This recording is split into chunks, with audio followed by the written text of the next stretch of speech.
Do you know that one of Nigeria's military officers didn't just command soldiers in war, he governed the state and later led thousands of African peacekeepers in one of West Africa's deadliest conflicts.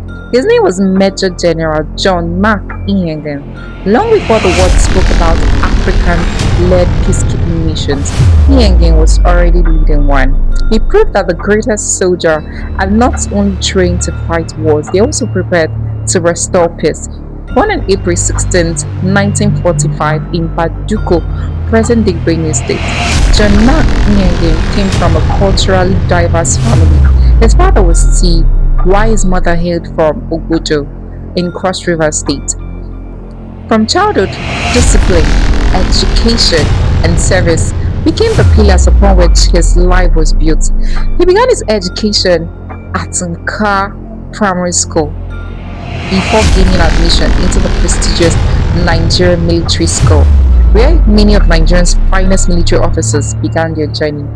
His military education continued at Nigerian Defense Academy, where he received professional officer training.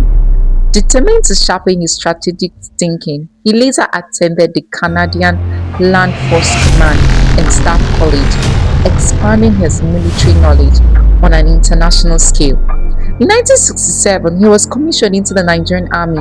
Almost immediately, he distinguished himself through professionalism, discipline, and leadership. Between 1968 and 1969, he commanded the 29 Infantry. This is where the story gets interesting. From 1970 to 1973, he led the 82 Infantry Battalion. This early command established him as one of Nigeria's Army dependable field commanders.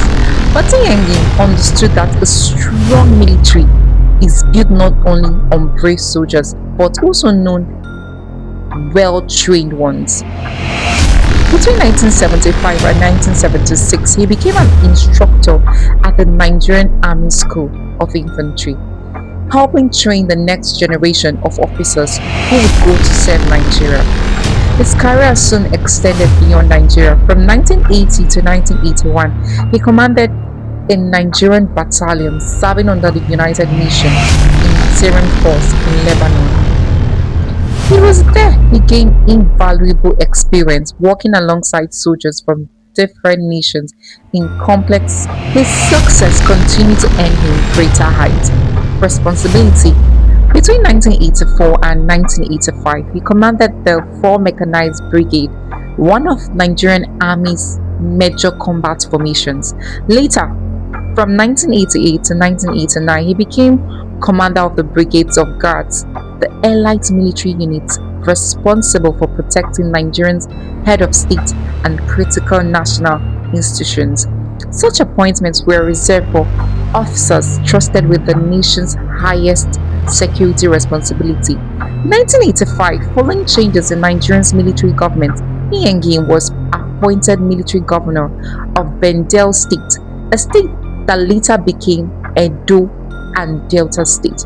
From September 1985 to December 1987, he supervised the administration of the state during a period of economic reform and political change began for Ineienger. Yet, the assignments that defined his legacy came a few years later.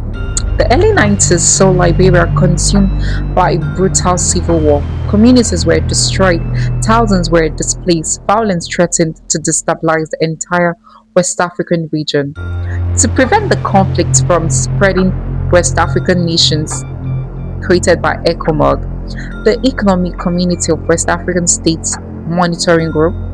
In 1993, Major General Ineienger was appointed its field commander, leading thousands of troops from several African countries. He faced one of the most difficult military assignments imaginable. It requires diplomacy, restraint, courage, and the ability to coordinate multinational forces operating in an unpredictable environment. From 1993 to 1996, he led ECOMOG through one of the most challenging peacekeeping missions in African history. Despite criticism and enormous operational difficulties, Ineienger consistently defended the neutrality of the force. insisting that its mission was to restore stability and create the condition necessary for peace. His leadership demonstrated that African nations could work together to govern his country as a commander of the armed forces and staff college, where he mentored senior officers who later became future military leaders. In 1999, as Nigeria returned to democratic rule, he retired from military service alongside several senior officers following the restructuring of armed forces. His years of service had already left an enduring mark on Nigeria and West Africa. Sadly, on February 8, 2002, Major General John Ineienger passed away after suffering from asthma attack while traveling from Jos to Makodi. He was just 56 years old, but his legacy continues to live on. He's remembered not simply as a soldier, he's remembered as a commander, a governor. I tell this story all the time. Do like, comment, and share your thoughts.